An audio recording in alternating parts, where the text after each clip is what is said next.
So the series for Infinity takes place before the human sphere reach first contact with aliens.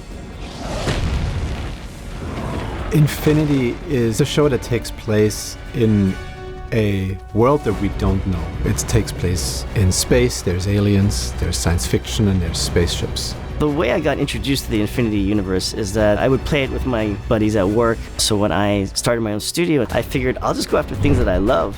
And so one of the owners, Fernando from Corvus Belli, who makes Infinity, we got on a call and I basically gave him my pitch. I said, listen, I'd love to take this and adapt it into an animated series. What do you think?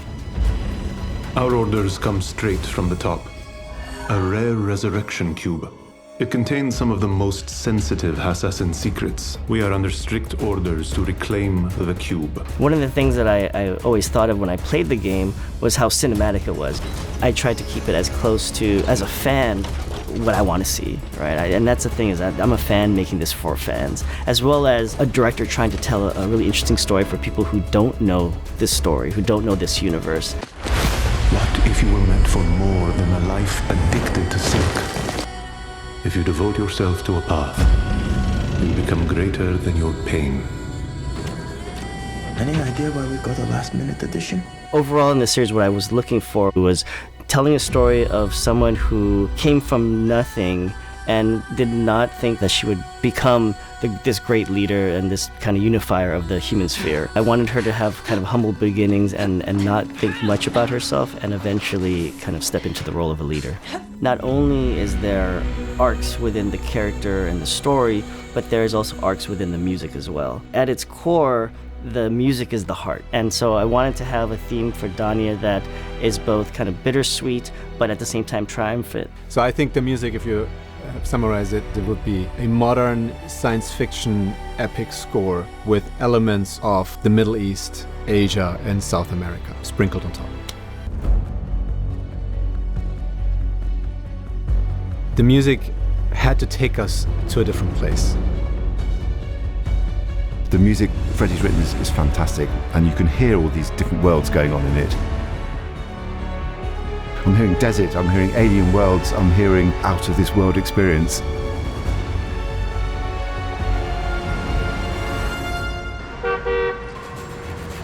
When we realized how amazing and special this soundtrack sounded, we then put out the call of where can we record this with a live orchestra, and we had some different options around the world, but they kept coming back to Abbey Road. We were like, where's the best? We're obviously going for a very big epic sound of the music, and Abbey Road has that built in. The room itself already sounds fantastic.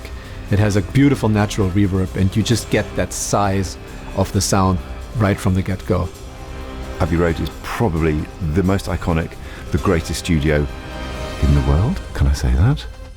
We're introducing characters, we're introducing backstories, and we also have this first big heist and big battle all happening in one episode.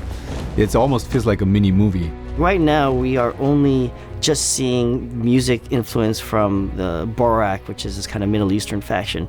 There are so many other factions out there. And so this is why I feel that the Infinity Universe is very special, because the music for every faction is going to be very unique, and how, depending on whose point of view we're going to be exploring in the episode or in the movie, you'll hear that and really feel that culturally, but also from a thematic storytelling point, you'll be able to feel it inside.